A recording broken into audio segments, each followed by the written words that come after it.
بسم اللہ الرحمن الرحیم. Dear M Phil Urdu scholars, السلام علیکم.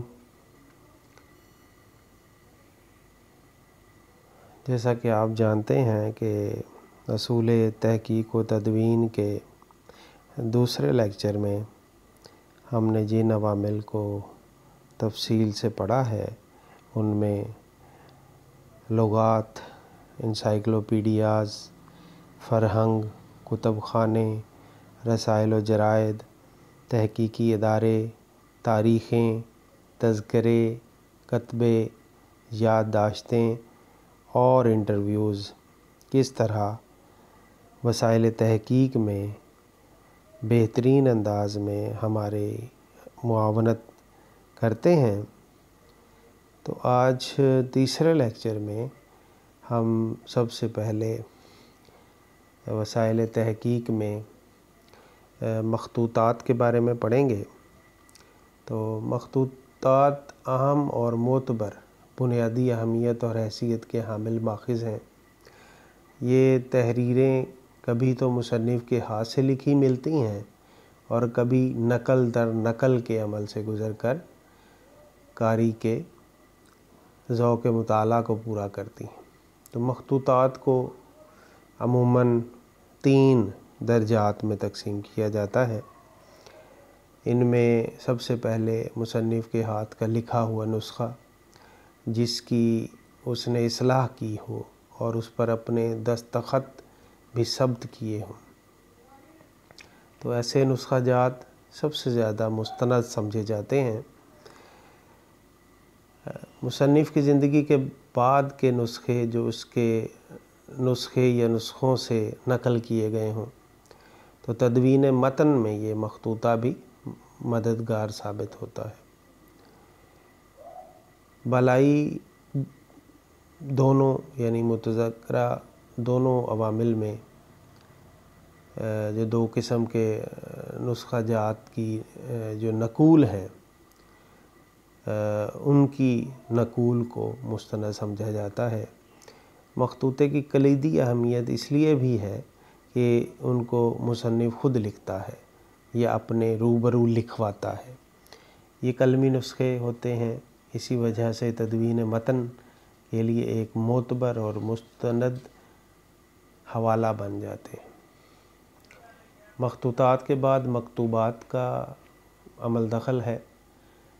ادیب حضرات کے خطوط بنیادی ماخذات کا ایک خاص ذریعہ ہیں. مکتوبات مکتوب کی جمع ہے، عربی زبان کا لفظ ہے جس کے معنی ہیں لکھا ہوا، خط، نامہ یا چٹھی. مشاہیر کے خطوط نہ صرف ان کی اپنی ذات کے کئی پوشیدہ پہلوؤں کی نشاندہی کرتے ہیں بلکہ ان کے دور کے بہت سے سیاسی و معاشرتی تاریک گوشوں پر بھی روشنی ڈالتے ہوئے دکھائی دیتے ہیں. تو مکاتیب کے مطالعہ سے مکتوب نگار کی علمی استعداد اور افکار و نظریات کا علم ہوتا ہے. بہت سی تاریخی شہادتیں فراہم ہوتی ہیں. جس زمانے میں خط لکھا جاتا ہے اس زمانے کی زبان و ادب اور اسلوب کا اندازہ ہوتا ہے. خصوصی طور پر مکتوب نگار کی ذاتی بصیرت، دانش اور علمی استعداد کا پتہ چلتا ہے. مکاتیب تحقیق کار کو تحقیقی میدان میں بے حد مدد مہیا کرتے ہیں. مکتوبات کے بعد مسکوکات کا بھی وسائل تحقیق میں ایک بہت اہمیت کے حامل ہیں. تو سکوں کو مسکوکات کہا جاتا ہے. سکہ ایک دھاتی ٹکڑا ہوتا ہے جس پر ٹھپے کی شکل میں کچھ نہ کچھ نقش ہوتا ہے. اس کو کوئی بااختیار ادارہ لین دین کے حصول کے لیے جاری کرتا ہے. تحقیقی میدان میں سکے بھی ایک مستقل علم کی حیثیت رکھتے ہیں. سکوں کا مطالعہ کئی لحاظ سے افادیت کا حامل ہوتا ہے. یہ کسی دور کی معاشی صورتحال کا پتہ دیتے ہیں. ان پر کندہ تاریخ و مقام سے کسی حکومت یا سلطنت کی زمانی و مکانی حدود کا واضح ثبوت میسر آتا ہے.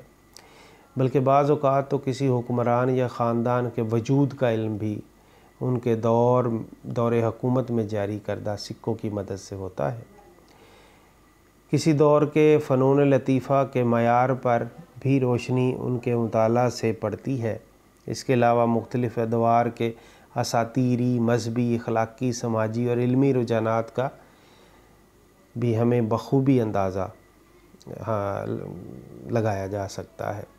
سکوں پر اہم تعمیرات اور مجسموں کی جو شبیہیں ہیں وہ ملتی ہیں، تو مسکوکات ادبی تحقیق میں تحقیق کار کے لیے ایک اہم ماخذ کا باعث بنتے ہیں۔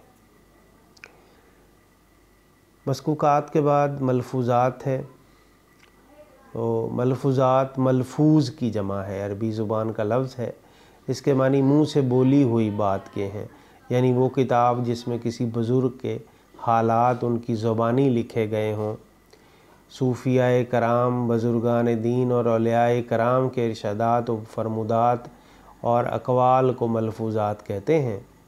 اصل میں یہ بزرگان دین اور صوفیاء کرام کی وہ تقاریر، گفتگو یا بیانات ہوتے ہیں جو وہ اپنے معتقدین اور مریدوں کی مجالس میں بیان کرتے ہیں۔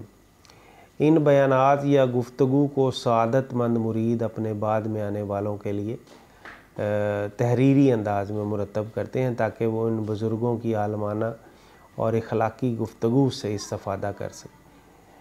یہی وجہ ہے کہ ان ملفوظات کی زبان نہایت سادہ اور عام فہم ہوتی ہے۔ ان سے کسی عہد کے لوگوں کے مزاج، ان کی نفسیات اور بزرگان دین کے افکار و نظریات کا ہمیں بخوبی پتہ چلتا ہے۔ ان کے مطالعہ سے کسی عہد کی سچی تصاویر، اس کی معاشرت، سیاست اور تہذیب و ثقافت کا علم ہوتا ہے۔ یہ حقیقت پر مبنی ہوتے ہیں۔ ان سے الفاظ کی شکل و صورت، املا اور زبان وغیرہ کا بھی ہمیں بخوبی اندازہ ہوتا ہے۔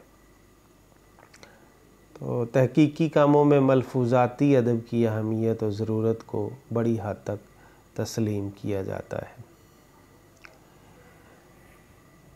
ملفوظات کے بعد سوال نامے ہیں، یعنی مراسلت کے ذریعے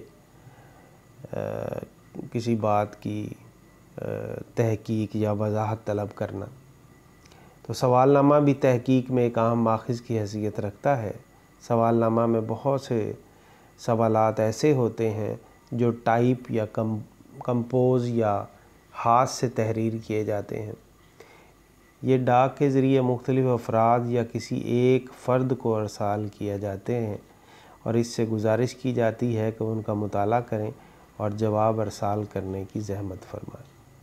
تو تحقیق کے اس طریقہ کار کا ایک سب سے بڑا فائدہ یہ ہوتا ہے کہ مواد بہت سے ذرائع سے جمع ہو جاتا ہے اور مختلف طبقہ کے افراد سے جو اپنے مزاج، طبیعت، علم اور مصروفیت کی وجہ سے ہم سے بالمشافہ مل نہیں سکتے، تو یوں تحقیق کار سے تحریری انداز میں ان کا رابطہ ہو جاتا ہے۔ تو سوال ناموں کی زبان آسان اور عام فہم ہونی چاہیے۔ سوال نامہ اپنی حیثیت، سائز اور طباعت کے اعتبار سے خوشنما ہونا چاہیے۔ جب تحقیق کار کو اس سلسلے میں اچھا خاصا مواد میسر آ جاتا ہے تو اس کا تجزیہ کرنے کے بعد اسے اپنے تحقیقی مقالے کا حصہ بآسانی بنایا جا سکتا ہے۔ تو سوال نامے کے بعد سمیع و بصری معاونات ہیں۔ ادبی تحقیق میں سمیع و بصری مواد کی اہمیت سے ظاہر انکار ممکن نہیں ہے۔ ان کی افادیت اور استعمال کی شدت دیکھ کر یہ اندازہ ہوتا ہے کہ آنے والے دور میں انسانی تہذیبی اور ثقافتی خزانوں کو بہتر طور پر محفوظ کرنے کے لیے سمیع و بصری مواد ایک اہم کردار ادا کرتا ہے۔ وہ تمام مواد جو آنکھوں سے دیکھا اور کانوں سے سنا جا سکے سمیع و بصری مواد کہلاتا ہے۔ سمیع مواد میں radio, gramophone, record, tape, radio پر ادبی تقاریر اور مباحثوں کے ٹیپ، موسیقی کی دھنوں کو شمار کیا جاتا ہے۔ بصری مواد میں فلم، فوٹو البم، ٹیلی ویژن، متحرک فلمیں، مائکرو فلمیں، ڈرائنگ کے نمونے، سکے اور مجسموں کو شامل کیا جا سکتا ہے۔ ویڈیو، آڈیو ٹیپ یا بزرگ شخصیات کی تقاریر اور تبصرے تحقیق کرنے والے افراد کے لیے ان کی تحقیق میں ثانوی حوالہ جاتی مواد کی حیثیت سے بہت معاون ثابت ہوتے ہیں۔ اسی طرح مائکرو فلم کے ذریعے نہ صرف بھاری بھرکم کاغذی مواد سے، جس کے لیے وسیع جگہ اور دیکھ بھال کے لیے ایک بڑے عملے کی ضرورت ہوتی ہے، نجات حاصل ہو جاتی ہے۔ بعض ایسے نازک اور حساس قیمتی کاغذات کی عکسی فلم تیار کر کے اس ریکارڈ کو برس ہا برس تک آسانی سے محفوظ بھی کر لیا جاتا ہے۔ ٹیپ اور مائکرو فلم کے ذریعے بھی اہم دستاویزات کو قارئین اور شائقین مطالعہ تک پہنچانے میں سمعی و بصری مواد نے ہمیشہ سے اہم کردار ادا کیا ہے۔ ادبی تحقیق میں ٹیپ، ویڈیو ٹیپ کے علاوہ gramophone, record, slide, film strip, photograph, متحرک فلم، ویڈیو ڈسک اور آپٹیکل ڈیجیٹل ڈسک جیسے جو ذرائع ہیں ان کو بھی شامل کیا جا سکتا ہے، اور انہیں سمعی و بصری یعنی آڈیو ویڈیو مواد قرار دیتے ہوئے مفید مواد کے طور پر محفوظ کیا جا سکتا ہے، اور یہ ایک وسائل تحقیق میں ایک اہم وسیلہ کے طور پر دکھائی دیتا ہے۔ اس کے بعد تصویری ریکارڈز ہیں، یعنی کہ مختلف تصویری ریکارڈ جن میں متحرک فلمیں، تصاویر یا مائکرو فلمیں، مصوری کے نمونے، ڈرائنگ کے نمونے، سکے اور مجسمے شامل ہوتے ہیں۔ تو تصاویر کی بھی ادبی تحقیق میں ماخذات کی صورت میں بڑی اہمیت حاصل ہے۔ مختلف کتب اور رسائل میں شخصیات کی تصاویر ملتی ہیں۔ ان تصاویر کی مدد سے ادیبوں اور بالخصوص جو قدیم شخصیات ہیں ان کے جو زمانہ ہے ان کے تعین میں مدد ملتی ہے۔ تو روزگار فقیر میں علامہ اقبال کی بکثرت تصاویر اور گروپ فوٹو ملتے ہیں۔ ان گروپ فوٹوز میں شخصیت کے دوستوں، خاندان کے دیگر افراد اور دوسری جو دوست احباب ہیں، یعنی کہ اس شخصیت کی قریبی جو دوست ہیں ان کے بارے میں بہت اہم معلومات ہمیں بآسانی میسر آ جاتی ہیں۔ اس کے بعد دستاویزات کا عمل دخل ہے۔ تو دستاویزات میں پبلک اور سرکاری دستاویزات آتی ہیں، مثلا سرکاری اور نجی دستاویزات، فرامین، اسناد، شہادت اور تجارت سے متعلق جو دستاویزات ہیں وہ اکثر اس میں شامل ہوتی ہیں۔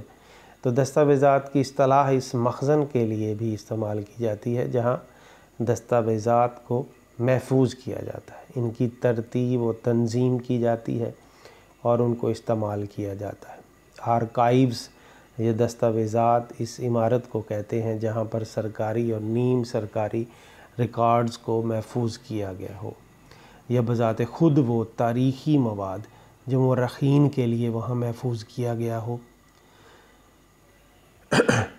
یہ بات طے ہے کہ دستاویزاتی مراکز نے معاشرے کی ترقی اور فلاح کے لیے بنیادی کردار ادا کیا۔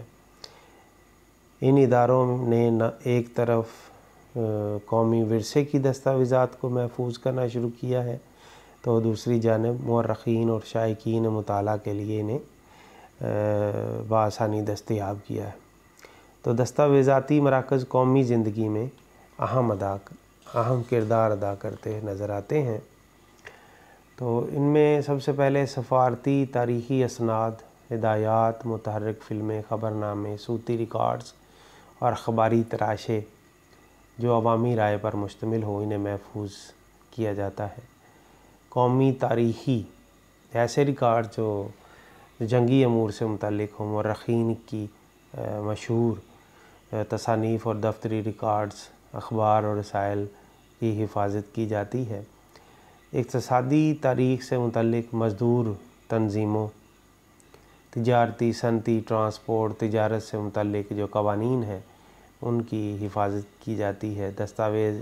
دستاویزی مراکز درج مواد کی حفاظت کرتے ہیں، لہذا ان اداروں کی اہمیت سے انکار ممکن نہیں ہے۔ دستاویزات کی وضاحت کے سلسلے میں ہم یوں کہہ سکتے ہیں کہ آرکائیوز وہ ذخیرہ دستاویزات و امثال ہے جو دراصل یونانی لفظ آرکیان سے ماخوذ ہے، جس کے معنی وہ جگہ یا عمارت ہے جہاں پر سرکاری، نیم سرکاری یا نجی ذخیرہ کتب و دستاویزات کو محفوظ کیا گیا ہو اور اس کو بروقت ضرورت مطالعہ کے لیے پیش کیا جا سکتا ہو۔ بعض حضرات کے خیال میں آرکائیوز یعنی دستاویزات سے مراد وہ جگہ یا عمارت ہے جہاں سرکاری یا نیم سرکاری ریکارڈ یا قیمتی کاغذات ذخیرہ کیے جاتے ہیں، جبکہ بعض حضرات اس توجیہ کو تسلیم نہیں کرتے۔ ان کی رائے میں آرکائیو سے مراد وہ کاغذات اور سرکاری ریکارڈ ہے جو حکومت کے انتظامی معاملات سے متعلق ہوں اور ان پر ہر طرح کی کارروائی مکمل ہو چکی ہو۔ اس کے بعد وضاحتی فہارس ہیں۔ وضاحتی فہارس محقق کو کتب خانوں اور اداروں کی کتب کو حاصل کرنے میں معاون ہوتے ہیں۔ یہ تحقیق کار کے لیے مقالہ تحریر کرنے کے مواد کی فراہمی کا عمل مکمل کرتے ہیں۔ محقق کو کتب کے علاوہ مختلف رسائل و جرائد میں شائع شدہ مضامین اور مقالات کی فہارس کو بھی دیکھنا ہوگا۔ یہ فہارس تحقیق کار کو تحقیق میں بہت مفید اور مددگار ثابت ہوتی ہیں۔ ان کے بعد ہیں ذاتی ڈائریاں۔ تو وسائل تحقیق میں ذاتی ڈائریاں یعنی کسی مصنف کی سوانح عمری لکھتے وقت اس کی ڈائری بڑی اہمیت کی حامل ہوتی ہے۔ اس میں مصنف کے کردار و اعمال کی صحیح تصویر ملتی ہے اور یہ مصنف کی زندگی کے مختلف پہلوؤں پر روشنی ڈالتی ہے۔ ان کے ادبی کارناموں اور عزائم کے بارے میں ضروری معلومات کا ذریعہ بنتی ہیں۔ ڈائری یا ڈائریاں ان شخصیات کے عہد کے سیاسی، سماجی، تہذیبی اور معاشی حالات کا بھی ہمیں بہتر انداز میں پتہ دیتی ہیں۔ یوں یہ مصنف کی زندگی، شخصیت اور عہد کو سمجھنے کے لیے اہم ماخذ قرار پاتی ہیں۔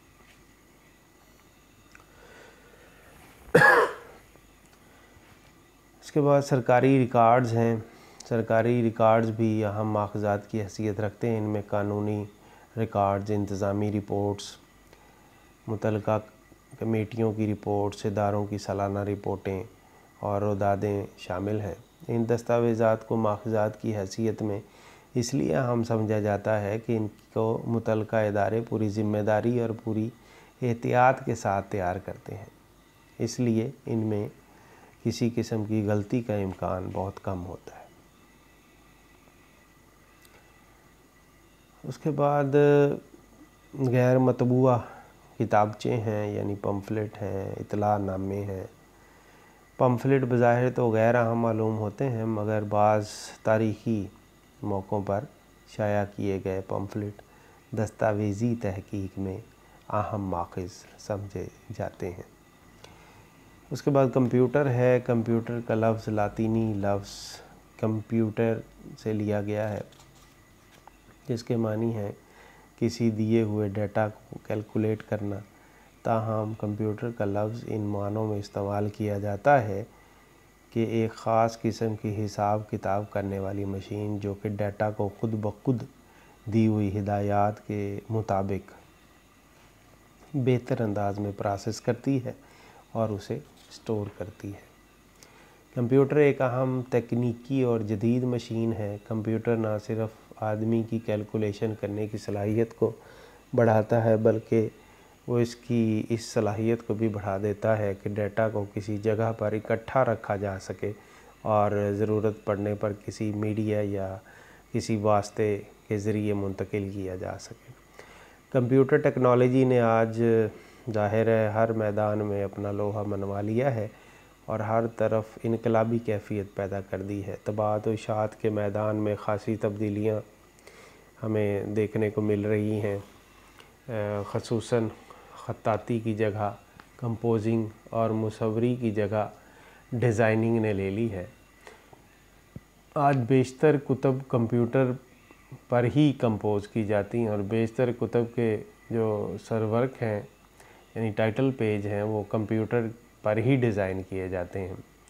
اس طرح بہت سے مزید اشاعتی امور آج کمپیوٹر کے بغیر درست سر انجام نہیں دیے جا سکتے، خصوصاً جس طرح ڈیزائننگ، کمپوزنگ اور گرافکس نے آج پبلیشرز کے لیے کام آسان کیا ہے۔ اس سے پہلے اردو زبان میں کسی مصنف یا شاعر کا کلام اس شعبے کو درپیش مسائل کے سبب کافی عرصے تک یعنی اسے آسانی سے چھپوایا نہیں جا سکتا تھا، اور کبھی کاتب تو کبھی عکاس اور کبھی پبلیشر اس کے لیے مسئلہ پیدا کرتے، مگر آج کمپیوٹر ٹیکنالوجی کی وجہ سے یہ مسائل کم ہو چکے ہیں، اور اب حالت یہ ہے کہ بعض مصنفین نے تو خود اپنی تصانیف چھاپنی شروع کر دی ہیں۔ تمام کام آج انفارمیشن ٹیکنالوجی کی بدولت بآسانی طے پا رہے ہیں، جو کل تک مشکل تھے۔ یہ صورتحال تحقیق کار کے لیے کافی مددگار ثابت ہو رہی ہے۔ کمپیوٹر کے بعد انٹرنیٹ کا استعمال ہے۔ انٹرنیٹ کمپیوٹروں کا ایک ایسا بین الاقوامی جال ہے جو کہ آپس میں ٹیلی فون لائنوں کے ذریعے مخصوص طریقہ کار کے تحت جڑے ہوئے ہوتے ہیں۔ یہ جال لوگوں کو انٹرنیٹ کے کمپیوٹرز کے اندر محفوظ معلومات تک رسائی فراہم کرتے ہیں۔ انٹرنیٹ کوئی خاص پروگرام نہیں ہے، نہ تو یہ ہارڈ ویئر ہے اور نہ ہی سافٹ ویئر ہے، بلکہ در حقیقت یہ کمپیوٹر کا کمپیوٹرز کے ساتھ رابطہ ہے، جس کے ذریعے لوگ معلومات بھی لے سکتے ہیں اور آپس میں تبادلہ خیال بھی کر سکتے ہیں۔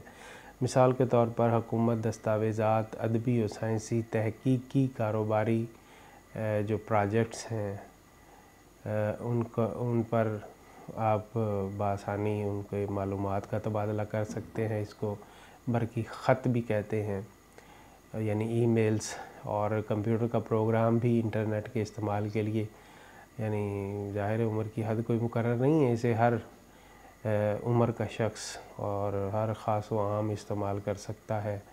تو ضروری بات یہ ہے کہ اس شخص کو انٹرنیٹ چلانا آتا ہو۔ عام طور پر اسے بچے، طلبہ و طالبات، کاروباری افراد، ریسرچرز استعمال کرتے ہیں۔ کمپیوٹرز کے اس عالمی رابطے یعنی انٹرنیٹ کو بہت سارے مقاصد کے لیے استعمال کیا جاتا ہے۔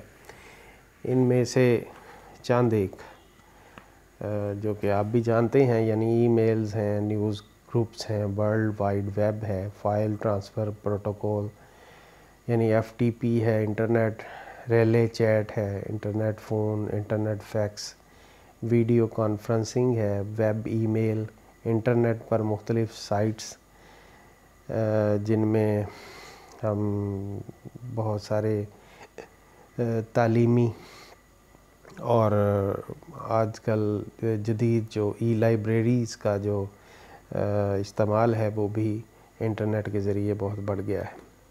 تو اردو زبان کو وسعت دینے میں انفارمیشن ٹیکنالوجی کا فی زمانہ کردار بہت اہم ہے۔ انفارمیشن ٹیکنالوجی میں آئے دن ہونے والی ترقی کے سبب یہ سب ممکن ہو سکا ہے۔ کوئی شخص چاہے دنیا کے کسی کونے میں موجود ہو، انٹرنیٹ کی بدولت وہ اپنے مطلوبہ فرد سے رابطہ بہت کم عرصے میں کر سکتا ہے۔ انٹرنیٹ نے فاصلوں کو ختم کر دیا ہے۔ خط کی نئی شکل ای میل کی صورت میں زیر استعمال ہے۔ آج انٹرنیٹ پر لاتعداد ایسی ویب سائٹس موجود ہیں جن پر اردو ادب، شاعری، مزاح، نثر یا کسی اور شکل میں بآسانی مواد موجود ہوتا ہے۔ وہ لوگ جو لائبریریز کے مسائل کے سبب یا معاشی مسائل کے سبب اردو ادب کی مایہ ناز تصانیف کا مطالعہ نہیں کر پاتے تھے، اب انٹرنیٹ کی وجہ سے اور ای بکس کی وجہ سے بآسانی مطلوبہ مواد حاصل کر لیتے ہیں۔ تو وسائل تحقیق میں جو آخری ہماری سب سے اہم چیز ہے وہ ہے تاریخ گوئی۔ تو انسانی فطرت یقیناً اس بات کا تقاضا کرتی ہے کہ اس کی زندگی، موت اور کارنامے تاریخ انسانی کا حصہ بنے، لہٰذا پرانی عمارتوں پر سنِ تعمیر کندہ ہونا اس بات کی دلیل ہے کہ عمارت کی تعمیر کی تاریخ دنیا والوں کے سامنے ہمیشہ قائم و دائم رہے۔ عمارات کی تعمیر پر اگر تاریخ کندہ نہ کی جائے تو ظاہر ہے ہمیں پتہ نہیں چل سکے گا کہ یہ عمارت کب تعمیر کی گئی ہے۔ تو دنیا کی انہی ضروریات کو تاریخ گوئی کے حوالے سے قائم و دائم رکھا گیا ہے۔ مشہور تاریخی واقعات، فتوحات، اہم شخصیات کی سنن، پیدائش و وفات وغیرہ تاریخ گوئی کے حوالے سے ادبی تاریخ، خواہ وہ نثر کی ہو یا نظم کی، میں اب بھی محفوظ ہیں۔ شاعری میں بصورت قطع یہ فن اس لیے بھی زیادہ اہمیت اختیار کر گیا کیونکہ شعر آسانی سے یاد رہ جاتے ہیں، اور اس کے برعکس ہندسے بعض اوقات ذہن سے حذف ہو جاتے ہیں۔ تاریخ گوئی کا فن اصل میں مشرقی فن ہی تصور کیا جاتا ہے۔ مشرقی تاریخ گوئی کی بنیاد ابجد پر رکھی گئی ہے۔ بعض علماء کا عام عقیدہ ہے کہ ابجد یعنی خالص عربی زبان حضرت آدم علیہ السلام پر منکشف ہوئی، جو ابجد آدم کہلاتی ہے۔ پھر آدم ثانی حضرت نوح علیہ السلام پر نئی صورت منکشف ہوئی، جو ابجد نوحی کے نام سے موسوم ہے۔ یہی ابجد نوحی ہماری تاریخ گوئی کی بنیاد ہے۔ ابجد نوحی 8 کلمات پر مشتمل ہے، یعنی ابجد، ہوز، ہتی، کلمن، صافس، کرشت، شخز، زغ۔ فن تاریخ گوئی میں حروف کی مستند تسلیم شدہ جو قیمتیں ہیں وہ حروف تہجی کی قیمت میں ظاہر کر دی گئی ہیں۔ تو ان حروف کا استعمال ہم ان صورتوں میں کرتے ہیں، اور آج کل کے معمولات میں دیباچوں اور مضامین یعنی فہرستوں میں اور فہرستوں کے صفحات پر جو نمبر لگائے جاتے ہیں تو ان میں ان کا استعمال کیا جاتا ہے۔ قطعات تاریخی میں ان کا استعمال، اور استرلابوں یعنی پیتل کا وہ گولا جس پر آفتاب اور ستاروں کی بلندی اور دوری معلوم کرنے کے لیے نقوش اور حروف بنے ہوتے ہیں، ان پر بھی ان کا استعمال ہوتا ہے۔ تو ابجد کا حساب 1 سے لے کر 1000 تک پہنچتا ہے۔ پہلے 9 حروف کو اجادہ یعنی اکائیاں، بعد کے 9 حروف کو عشرات یعنی دہائیاں، اور ان کے بعد 9 حروف کو مات یعنی سینکڑوں، اور آخری حروف کو الف یعنی 1000 تسلیم کیا جاتا ہے۔ جب شعراء کرام نے تاریخ گوئی کو اپنایا تو جو تاریخی ہیں وہ مصروں میں کہی جانے لگیں۔ اس کا نتیجہ یہ نکلا کہ تاریخی قطعات گوئی بطور ایک صنف شاعری کے نمودار ہو گئی۔ تو شریف شرفا میں یہ دستور چل پڑا کہ پیدائش، وفات، شادی، بیاہ اور دوسری جو رسوم ہیں ان کے موقع پر تاریخی قطعات کہے جانے لگے۔ یوں تاریخ گوئی کا تعلق تاریخی نوعیت کے واقعات کے علاوہ معاشرے کی دوسری سرگرمیوں کے ساتھ بھی جڑ گیا۔ اگر ان حروف کے استعمال کو دیکھا جائے تو لفظ محمد کے لیے 92 کے ہندسے لکھے جاتے ہیں۔ یوں محمد صلی اللہ علیہ وسلم میں میم، ہے، میم، دال کے حروف آتے ہیں۔ ان حروف کی قیمت لگائیں تو میم کے 40، ہے کے 8، میم کے 40 اور دال کے 4 عدد ہیں۔ ان اعداد کو جمع کریں تو 92 بنتے ہیں۔ تو یہ جو تاریخ گوئی ہے، اس تاریخ گوئی کے بھی ایک اہم وسیلہ ہے تحقیق میں، اور تحقیق کار اگر ان عوامل کو بہتر انداز میں جان لے تو بآسانی جو تحقیق کا عمل ہے وہ آسان ہو جاتا ہے، اور بہترین انداز میں ہم کسی بھی حوالے سے تحقیق کو مکمل کر سکتے ہیں اور اس کو مستند بنا سکتے ہیں۔ تو آج کے اصول تحقیق و تدوین کے تیسرے لیکچر میں ہم نے جو وسائل تحقیق ہمارے دوسرے لیکچر میں رہ گئے تھے، آج ہم نے انہیں مکمل کر لیا ہے۔ تو اس طرح ان تمام وسائل تحقیق کو بروئے کار لاتے ہوئے ہم بہترین انداز میں تحقیق کر سکتے ہیں۔ تو امید واثق ہے کہ آپ ان لیکچر سے استفادہ کر رہے ہوں گے اور ان کو سن کر سمجھ کر اپنے نوٹس بنا رہے ہوں گے۔ تو ظاہر ہے یہ جو آپ کے سلیبس کے سوالات ہیں، انہی میں سے آپ کے پرزجات تیار کیے جائیں گے۔ تو اس لیے آپ ان لیکچرز کو غور سے سن کر سمجھ کر نوٹس بنائیں تاکہ آپ کو امتحان میں آسانی ہو۔ تو آج کے اس لیکچر کے ساتھ ہی ناچیز کو اجازت دیں۔ والسلام، خدا حافظ۔